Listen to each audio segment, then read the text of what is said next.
pasar membeli es kopior, pulangnya mampir ke rumah Pak RT. Salam hormat untuk Bapak dosen Paterio Sepriang, SVD SVIL MTH, MI.Com. Inilah video saya untuk nilai UTS. Halo semuanya, perkenalkan nama saya Indriani Ernesta Timaluru dengan NIM 431250030. Di sini saya akan menjelaskan kembali sedikit tentang materi komunikasi kelompok.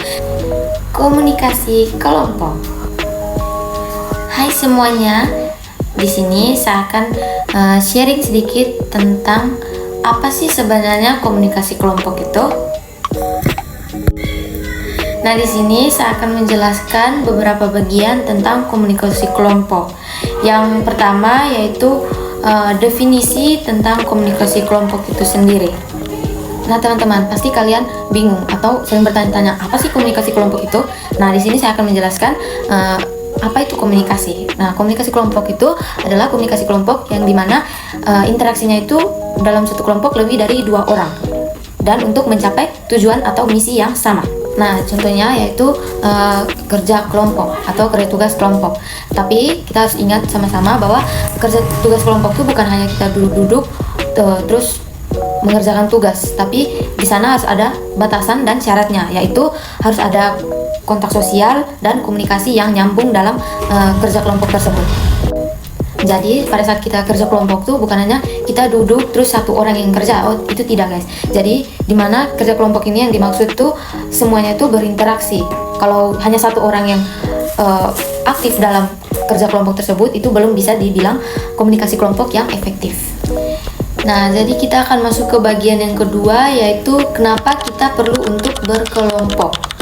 Nah, teman-teman, kita coba pikir sama-sama, kenapa sih kita mau repot-repot untuk masuk ke kelompok? Di sini selain mungkin disuruh dosen untuk mengerjakan tugas, pasti ada motivasi personal di balik kelompok tersebut. Misalnya kita butuh rasa aman, butuh status, bahkan kadang kita butuh pengakuan dari teman-teman kita, begitu.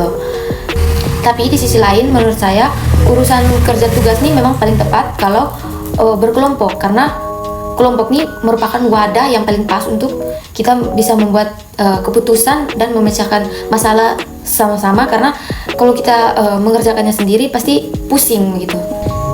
Kita masuk pada bagian yang ketiga, yaitu belajar dari proses Goldberg and Larsen. Menurut Goldberg and Larsen, kelompok itu semacam tempat latihan. Nah, di sini juga kita belajar tentang hal-hal yang tidak diajarkan langsung di dalam buku, kayak bagaimana cara kita mendengarkan orang lain berbicara sampai habis, sampai menyelesaikan pembicaraannya tanpa kita menyanggah atau memotong pembicaraan dari sang pembicara. Terus yang berikut itu bagaimana cara kita berpikir reflektif, terus sampai bagaimana caranya kita bisa untuk menganalisis masalah dengan sikap yang tenang. Jadi pada intinya kelompok itu adalah tempat atau wadah di mana kita belajar sama-sama untuk menjadi pribadi yang lebih dewasa dalam berkomunikasi. Jadi ketika di luar kelompok kita sudah bisa berkomunikasi atau menghargai orang lain, karena pada saat di dalam kelompok itu sendiri kita sudah melatih cara kita untuk menghargai pembicara atau orang lain saat berkomunikasi.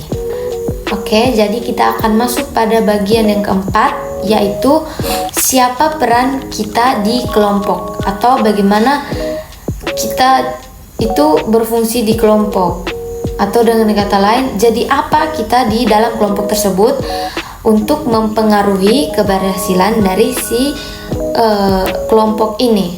Nah, biasanya di dalam kelompok tuh ada pembagian peran yang tidak tertulis, misalnya inisiator. Nah, inisiator ini sendiri adalah orang atau si pemberani, di mana dia tuh memiliki ide yang kreatif yang kadang bikin orang lain atau kita sendiri yang dalam kelompok ini berpikir bahwa kok orang ini nih bisa untuk berpikir sampai di situ, sedangkan kayak kita sendiri, pribadi kita sendiri bilang kita saja belum mengerti atau belum memahami sampai di titik yang itu. Tapi si inisiator ini dia orangnya itu cukup berpikir kreatif.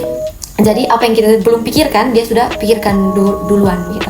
Jadi yang berikut itu ada si koordinator. Nah, koordinator nih menurut saya dia tuh sangat penting dalam kelompok karena si koordinator nih bekerja untuk menyusun hal-hal yang ada dalam kelompok, baik itu tugas maupun anggota kelompok agar tidak berantakan. Nah, yang terakhir ini dominator. Nah, teman-teman, dominator ini kita harus hati-hati atau jaga-jaga jangan sampai kita tuh jadi seperti si dominator ini.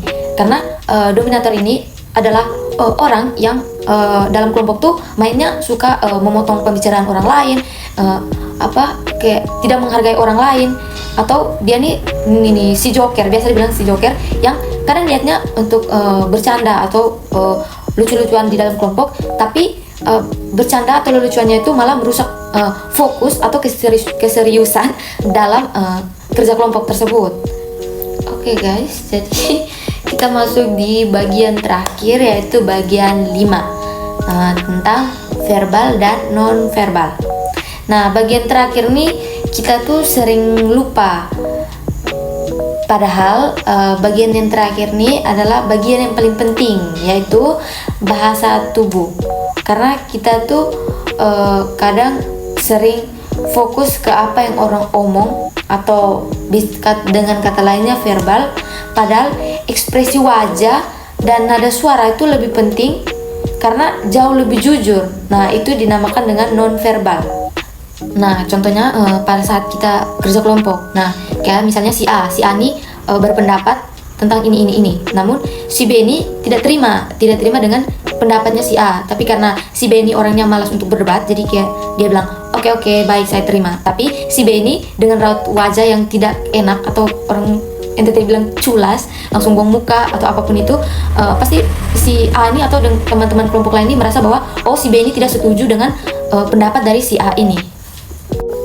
Jadi, sinkronasi antara kata-kata yang kita keluarkan dari mulut dengan bahasa tubuh kita itu adalah kunci biar kita punya kelompok tuh solid dan tidak banyak drama.